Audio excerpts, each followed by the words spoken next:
السلام علیکم ورحمۃ اللہ وبرکاتہ۔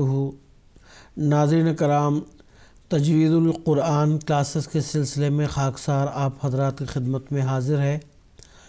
ناظرین کرام، آج کے کلاس میں ہم سورۃ النحل کے رکو نمبر 13 کی تلاوت سنیں گے۔ تلاوت کے بعد قواعد بھی ہم پڑھیں گے۔ اب ہم سنتے ہیں سورۃ النحل کے رکو نمبر 13 کی تلاوت۔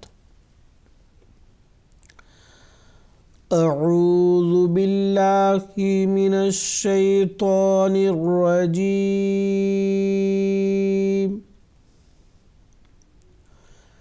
بسم اللہ الرحمن الرحیم۔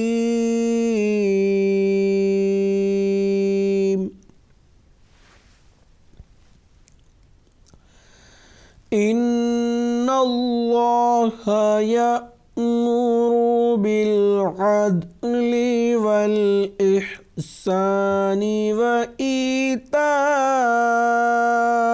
ذي القربى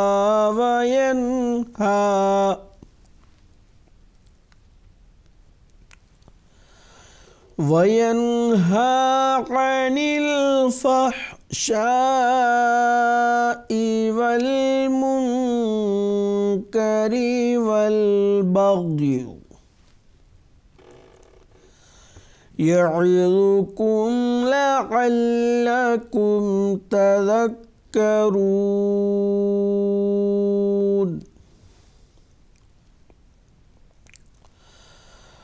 وأوفوا بعهد الله إذا عاهدتم ولا تنقضوا الأيمان بعد توكيدها وقد جعلتم الله عليكم كفيلا،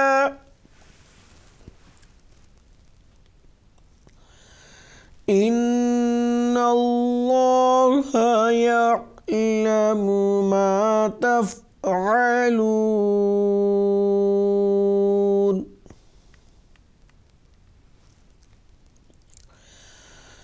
ولا تكونوا كالتي نقضت غزلها من بعد قوة أنكاثا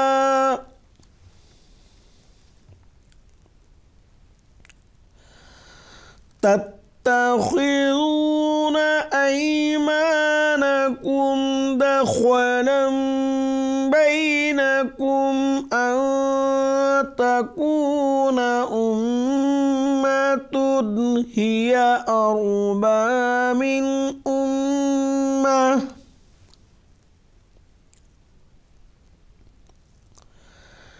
إنما يبلوكم الله به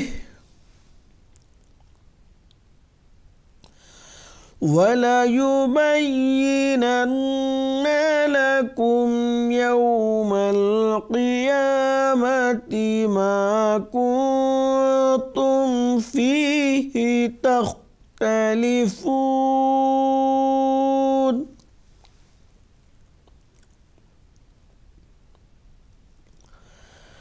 وَلَوْ شَاءَ اللَّهُ لَجَعَلَكُمْ أُمَّةً وَاحِدَةً وَلَكِنْ يُضِلُّ مَنْ يَشَاءُ وَيَهْدِي مَنْ يَشَاءُ،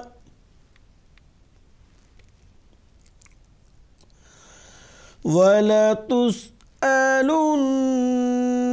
عَمَّا كُنتُمْ تَعْمَلُونَ۔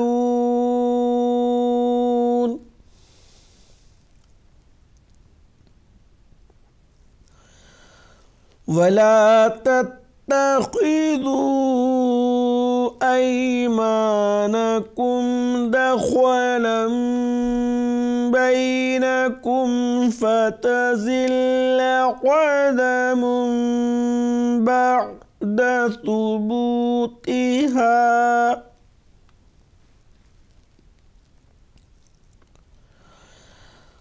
فتزل قدم بعد ثبوتها وتذوقوا السوء بما صددتم عن سبيل الله ولكم عذاب عظيم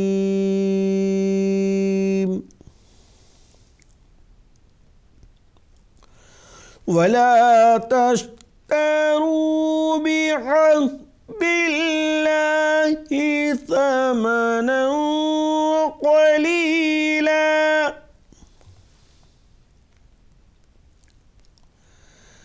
إنما عند الله هو خير لكم إن كنتم تعلمون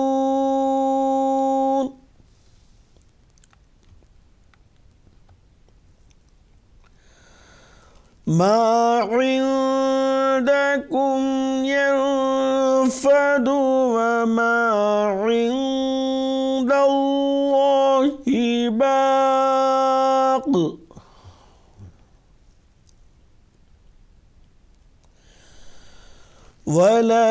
ولنجزين الذين صبروا أجرهم بأحسن ما كانوا يعملون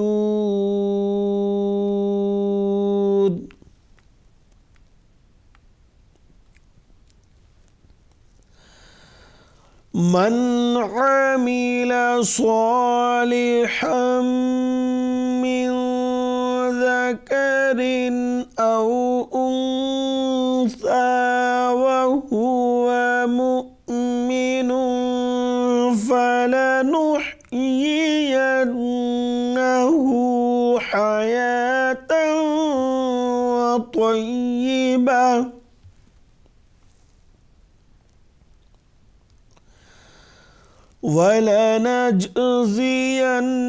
ولنجزينهم أجرهم بأحسن ما كانوا يعملون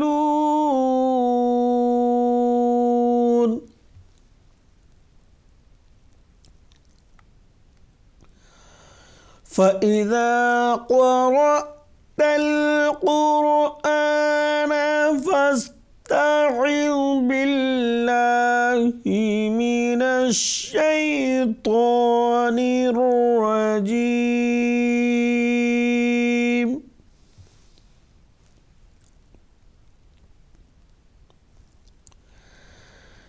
إنه ليس له سلطان على الذين آمنوا وعلى ربهم يتوكلون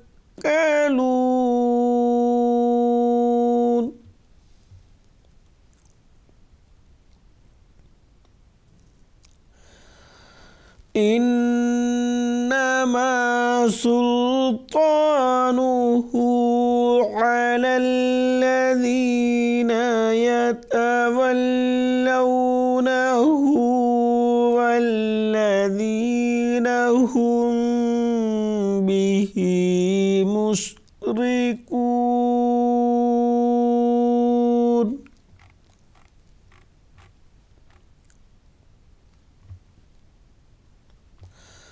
ناظرین کرام، اب تک آپ سورۃ النحل کے رکو نمبر 13 کی تلاوت سن رہے تھے۔ اب ہم قواعد پڑھتے ہیں۔ سب سے پہلے ان اللہ، نون مشدد ایک الف کے برابر غنہ کی آواز کے ساتھ اس کو پڑھیں گے اور اللہ کا جو لام ہے یہاں گول ہوگا، کیونکہ اس سے پہلے جو حرف ہے قاعدے کے مطابق اس حرف پر زبر ہے، تو اس وجہ سے اللہ کا جو لام ہے اس کو گول پڑھیں گے۔ یا امرو را جو ہے اس پر زبر اور پیش آتا ہے تو اس کو گول پڑھتے ہیں، تو یہاں پہ را پر پیش ہے تو اس کو گول پڑھیں گے۔ بالعدلی دال پر جزم ہے، اور دال جو ہے حروف قلقلہ میں سے ایک حرف ہے۔ جب بھی حروف قلقلہ پر جزم آتا ہے تو قلقلہ کی صفت کے ساتھ پڑھتے ہیں، تو یہاں پہ قلقلہ ہوگا، اس طرح سے پڑھیں گے بالعدلی۔ اس کے بعد والاحسانی سین کو باریک پڑھیں گے، تا کو بھی باریک پڑھیں گے، اور تا پہ جو مد ہے اس مد کو مد متصل کہتے ہیں، سب سے زیادہ کھینچے جانے والے مد میں سے ہے یہ۔ اس کے بعد غال کو بالکل نرم آواز سے پڑھیں گے۔ قاف اور را دونوں حروف پر پڑھے جائیں گے۔ قاف اس لیے کہ یہ حروف پر میں سے یعنی گول پڑھے جانے والے حروف میں سے ہے، اس وجہ سے اس کو پر پڑھیں گے، اور را ساکن اس لیے پر پڑھیں گے کہ قاعدے میں یہ بات شامل ہے کہ را ساکن سے پہلے حرف پر زبر یا پیش آتا ہے تو را ساکن پر ہوگا۔ اب اس سے پہلے حرف دیکھیں قاف ہے، اس پر پیش ہے، جس کی وجہ سے را ساکن جو ہے گول پڑھیں گے یہاں پہ۔ وینہا میں نون ساکن کا اظہار ہوگا، یعنی نون ساکن کی مکمل آواز کی ادائیگی ہوگی۔ اس کی وجہ یہ ہے کہ نون ساکن کے مان بعد حروف حلقی میں سے ایک حرف ہا آیا ہے۔ اظہار اس وقت ہوتا ہے جب نون ساکن اور تنوین کے بعد حروف حلقی جو 6 حروف ہیں ان میں سے کوئی حرف آتا ہے۔ اظہار کہتے کس کو ہیں کہ نون ساکن اور تنوین کی مکمل آواز کی ادائیگی کو اظہار کہتے ہیں، اور یہاں پہ کسی قسم کو کوئی غنہ کی آواز نہیں ہوگی۔ عن الفحشاء شین پر مد ہے، مد متصل، اس کو سب سے زیادہ کھینچنا ہے مد منفصل سے بھی بڑھا کر۔ اس کے بعد والمنکری نون ساکن کا اخفا ہوگا، یعنی نون ساکن کی جو آواز ہے پوشیدہ رہے گی، ایک الف کے برابر غنہ کی آواز بھی یہاں ہوگی، اور را پر کسرہ ہے تو اس کو باریکی ہی پڑھیں گے۔ والبغی غین جو ہے حروف پر میں سے ایک حرف ہے تو اس کو گول پڑھیں گے، اور علامت وقف جیم آنے کی وجہ سے آخری جو متحرک حرف یا ہے اس کو ہم نے ساکن کر دیا۔ اس کے بعد یعظکم وا جو ہے حروف پر میں سے ایک حرف ہے تو اس کو گول پڑھیں گے۔ لعلکم تذکرون تا کو باریک پڑھیں گے، اور غال کو نرم پڑھیں گے، اور کاف کو باریک پڑھیں گے، اور را جو حرف ہے اس پر پیش آنے کی وجہ سے اس کو گول پڑھیں گے۔ آخر پر علامت وقف آیت آنے کی وجہ سے یہاں ہم نے وقف کر دیا، وقف کرتے ہوئے آخری جو متحرک حرف نون ہے اس کو ہم نے ساکن کر دیا۔ اس کو ساکن کرنے کی وجہ سے اس سے پہلے جو حرف مد ہے وہ ایک ہی الف کے برابر کھینچتے ہیں، لیکن یہاں مد عارض کا قاعدہ لاگو ہوتا ہے، جس کی وجہ سے ایک الف سے زائد اس کو کھینچ کر پڑھیں گے۔ تو ناظرین کرام آج کی کلاس میں بس اتنا ہی، انشاءاللہ اگلی کلاس میں پھر ملاقات ہوگی۔ السلام علیکم ورحمۃ اللہ وبرکاتہ۔